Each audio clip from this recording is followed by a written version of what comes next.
Hello दोस्तों, स्वागत है आपका हमारे यूट्यूब चैनल A1 टाइम्स में।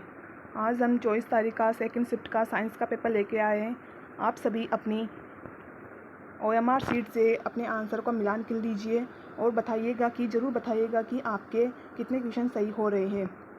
तो साइंस का पहला क्वेश्चन है, LED का पूरा नाम क्या है। इसमें हमें LED का पूरा नाम बताना है। तो LED का पूरा नाम लाइट इमिटिंग डायोड होता है। तो इसे हमें हिंदी में बोल सकते हैं प्रकाश उत्सर्जक डायोड, यानी कि 121 का सही आंसर होगा answer number D, light emitting diode. अगला क्वेश्चन है, विद्युत सेल परिवर्तित करता है, यानी विद्युत सेल का क्या कार्य होता है। तो विद्युत सेल का इसमें दिए गए ऑप्शन है, यांत्रिक ऊर्जा को विद्युत ऊर्जा में रूपांतरित करता है, विद्युत ऊर्जा को यांत्रिक ऊर्जा में, रासायनिक ऊर्जा को विद्युत ऊर्जा में और विद्युत ऊर्जा को ध्वनि ऊर्जा में। तो विद्युत सेल का प्रमुख कार्य रासायनिक ऊर्जा को विद्युत ऊर्जा में रूपांतरित करना होता है। नेक्स्ट क्वेश्चन है, सूर्य से दूरी के अनुसार ग्रहों का क्रम क्या है, यानी कि हमें सूर्य से दूरी का क्रम बताना है। तो सूर्य के पास सबसे पास कौन सा ग्रह होता है, बुध सूर्य के पास सबसे निकट ग्रह है। उसके बाद में हमारा शुक्र ग्रह होता है, उसके बाद में पृथ्वी और फिर मंगल। तो दिए गए ऑप्शनों में से सही आंसर है आंसर नंबर सी, बुध, शुक्र, पृथ्वी और मंगल। नेक्स्ट क्वेश्चन है, निम्नलिखित में से कौन सा एक अच्छे परीक्षण का मापदंड नहीं है, यानी कि हमें एक अच्छे परीक्षण का मापदंड बताना है कि कौन सा नहीं है। तो इसके ऑप्शन है विश्वसनीयता, वैधता, वस्तुनिष्ठता। ये तीनों आंसर ही एक अच्छे परीक्षण का मापदंड होते हैं। और इसका चौथा ऑप्शन है व्यक्तिपरकता। तो यह एक अच्छे परीक्षण का मापदंड नहीं है। नेक्स्ट क्वेश्चन है, चावल की सूखी डंडियों में से चावल को पृथक करने के लिए कौन सा प्रक्रम है। ध्यान दें दोस्तों, ये क्वेश्चन सभी पारियों में पूछा गया है। तो इसका सीधा सा आंसर है हमारा थ्रेशिंग है, क्योंकि चावल की सूखी डंडियों में से चावल को पृथक करने के लिए हम थ्रेशिंग का उपयोग करते हैं। इसका नेक्स्ट क्वेश्चन है, समुद्री जल से साधारण नमक बनाने के क्रम में प्रयुक्त एक पद है, यानी कि हम समुद्री जल से हम नमक किस पद्धति से बना सकते हैं। दिए गए ऑप्शन है आसवन पद्धति से, संघनन, वाष्पन और निषेधन। तो इसका करेक्ट आंसर है वाष्पन पद्धति से, यानी कि हम वाष्पन पद्धति से समुद्री जल से साधारण नमक बनाने के लिए एक प्रयुक्त करते हैं। 127वां क्वेश्चन है, चींटी के काटने के प्रभाव को उदासीन करने के लिए त्वचा पर लगाए गए कैलामाइन विलयन में कौन सा रासायनिक पदार्थ उपस्थित होता है। यानी जब हम चींटी के काटने पर त्वचा में जो कैलामाइन विलयन उपस्थित होता है, तो उसमें कौन सा रासायनिक पदार्थ होता है। इसके ऑप्शन है calcium carbonate, zinc carbonate, sodium carbonate, sodium hydroxide. तो इसका करेक्ट आंसर है हमारा जिंक कार्बोनेट, यानी कि आंसर बी। नेक्स्ट क्वेश्चन है, अम्ल वर्षा के लिए उत्तरदायी ऑक्साइड कौन सा है। तो अम्ल वर्षा के लिए हमारे उत्तरदायी जो अम्ल होते हैं वो कौन कौन से होते हैं, नाइट्रिक अम्ल और सल्फ्यूरिक अम्ल। तो सल्फ्यूरिक अम्ल में हमारी कौन सी गैस होती है, SO2। तो इसका करेक्ट आंसर होगा आंसर नंबर सी, यानी SO2। नेक्स्ट क्वेश्चन है, थर्मोसेटिंग प्लास्टिक का युग्म कौन सा होता है। देखो दोस्तों, 24 तारीख की फर्स्ट शिफ्ट में हमें थर्मोप्लास्टिक पूछा था और इसमें हमें थर्मोसेटिंग प्लास्टिक के लिए पूछा था। तो इस थर्मोसेटिंग प्लास्टिक का युग्म इसमें कौन सा है, तो आंसर नंबर डी होगा, यानी बेकेलाइट और मेलामाइन। मान कि 129 का करेक्ट आंसर नंबर डी है। नेक्स्ट क्वेश्चन है, केजी या केजी में इकाई में सर्वाधिक ऊष्मीयमान क्या होता है। तो हम सभी जानते हैं कि सर्वाधिक ऊष्मीयमान होता है सूर्य में, और सूर्य में कौन सी गैस पाई जाती है, हाइड्रोजन गैस। अतः इसका करेक्ट आंसर नंबर डी होगा, यानी कि सर्वाधिक ऊष्मीयमान वाला ईंधन हाइड्रोजन होता है। नेक्स्ट क्वेश्चन है, एक विद्यार्थी द्वारा प्रयोगशाला में प्रयोग किए जाने वाले निहित शिक्षण साधन का प्रकार है। वैसे तो प्रयोगशाला में विद्यार्थी करके सीखता है, प्रयोगशाला में वैसे श्रव्य दृश्य साधन का प्रयोग किया जाता है, परंतु इसमें क्रियात्मक साधन यानी क्रिया द्वारा सीखना ये ज़्यादा करेक्ट आंसर हो सकता है, यानी कि 131वां में आंसर नंबर डी, यानी क्रियात्मक साधन होगा।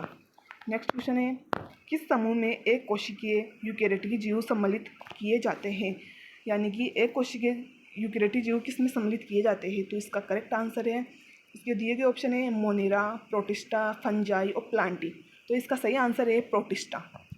नेक्स्ट क्वेश्चन है, निषेचन के पश्चात एक विकसित और परिपक्व अंडाशय को क्या कहते हैं, यानी कि निषेचन के पश्चात जो एक विकसित और परिपक्व अंडाशय होता है उसको हम क्या बोलते हैं। तो इसके ऑप्शन थे बीज, एंडोस्पर्म, फल, भ्रूण। तो उसको बोलते हैं फल, यानी कि 133वां का सही आंसर है फल। नेक्स्ट क्वेश्चन है, प्रकाश संश्लेषण के लिए आवश्यक नहीं है। हम सभी जानते हैं कि प्रकाश संश्लेषण के लिए क्या क्या आवश्यक होता है। प्रकाश संश्लेषण के सूर्य का प्रकाश भी उपस्थित होना चाहिए। इसमें कार्बन डाइऑक्साइड भी उपस्थित होता है, क्लोरोफिल की भी उपस्थिति होती है। ऑक्सीजन गैस की प्रकाश संश्लेषण में कोई भी उपस्थित नहीं होती है। अतः प्रकाश संश्लेषण के लिए कौन सा आवश्यक नहीं है? ऑक्सीजन। अतः इसका करेक्ट आंसर नंबर डी होगा। नेक्स्ट क्वेश्चन है, पौधों में श्वसन के दौरान ग्लूकोज का पायरुक अम्ल में विघटन क्या कहलाता है? यानी कि जब पौधों में श्वसन के दौरान जो ग्लूकोज का पायरुक अम्ल में विघटन यानी पायरुक अम्ल में जब टूटता है तो उसको हम क्या बोलते हैं? तो इसका करेक्ट आंसर है ग्लाइकोलाइसिस। नेक्स्ट क्वेश्चन है, सौरपद गोल्जी उपकरण को किसने वर्णित किया था? तो इसका सीधा सा आंसर हमें दिख रहा है, कैमिलो गोल्जी। अतः इसका आंसर नंबर सी होगा। नेक्स्ट क्वेश्चन है, कौन से जीवाणु से मानव में काली खांसी रोग होता है? यानी कि कौन से जीवाणु से काली खांसी रोग होता है? तो इसका सही आंसर है answer number A, Bordetella pertussis. Next question है, मानव त्वचा में श्वेत ग्रंथियाँ कौन से प्रकार की होती है? यानी कि मानव त्वचा में जो श्वेत ग्रंथियाँ होती है वो किस प्रकार की होती है? तो इसका सही आंसर है एपोक्राइन। नेक्स्ट क्वेश्चन है हमारा, विटामिन डी की कमी से कौन सा रोग होता है? देखो दोस्तों, विटामिन के सारे क्वेश्चन सभी शिफ्टों में पूछे गए हैं। हमारी शिफ्ट में विटामिन डी से होने वाला कमी से होने वाला रोग पूछा गया है, तो इसका सही आंसर होगा रिकेटस। यानी रिकेटस को हम सूखा रोग भी बोलते हैं। और विटामिन डी हमें सबसे अधिक सूर्य के प्रकाश से मिलता है, अतः इसका सही आंसर होगा answer number D, rickets. Next question है, कौन से प्राणी में मुकुलन द्वारा अलैंगिक जनन होता है? तो इसका सही आंसर है हाइड्रा। यानी कि हाइड्रा में मुकुलन द्वारा अलैंगिक जनन पाया जाता है। नेक्स्ट क्वेश्चन है, कौन सा हार्मोन अंडाशय में अंडाणु के परिपक्व को नियंत्रित करता है? तो इसका सही आंसर नंबर ए होगा। नेक्स्ट क्वेश्चन है हमारा, यौन संचालित रोग का उदाहरण कौन सा है? यानी कि यौन संचालित रोग का उदाहरण कौन सा है? तो इसके ऑप्शन थे टीबी, कैंसर, गोनेरिया, निमोनिया। तो इसका करेक्ट आंसर होगा answer number C. Next question है हमारा, खरीफ की फसल का उदाहरण कौन सा है? देखो, इसमें दिए गए चारों ऑप्शनों में से मक्का है जो कि हमारी खरीफ की फसल का उदाहरण है। अतः 143वें क्वेश्चन का आंसर नंबर डी होगा।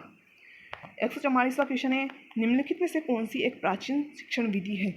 मेरे हिसाब से इसका सही करेक्ट आंसर स्मृति विधि होगा। यानी 144 का आंसर नंबर ए होगा।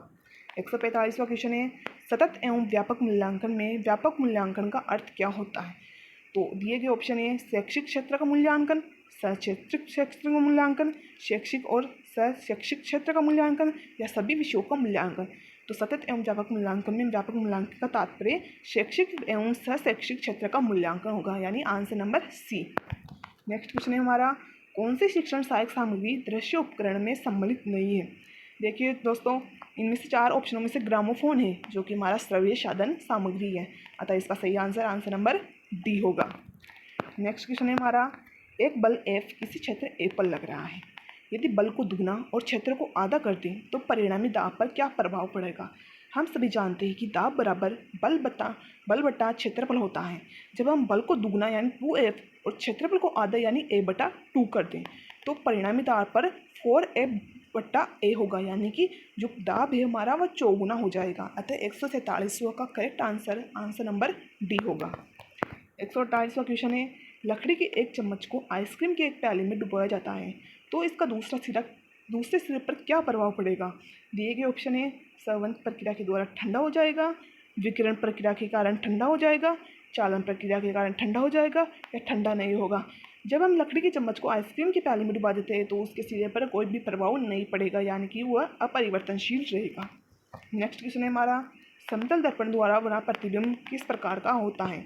तो समतल दर्पण पर बना प्रतिबिंब किस प्रकार का होता है? वो आभासी होता है, दर्पण के पीछे प्रतिबिंब बनता है और बिंब की साइज के बराबर होता है। अतः 149वें क्वेश्चन का सही आंसर नंबर बी होगा। नेक्स्ट क्वेश्चन है हमारा, स्वस्थ मनुष्य के लिए सर्वथा सीमा होती है। तो दिए गए ऑप्शनों में से हमें पता है कि 20 हर्ट्ज से 20 किलो हर्ट्ज तक स्वस्थ मनुष्य के लिए सर्वथा सीमा होती है। तो 20 किलो हर्ट्ज बोल दो या 20,000 हर्ट्ज बोल दो।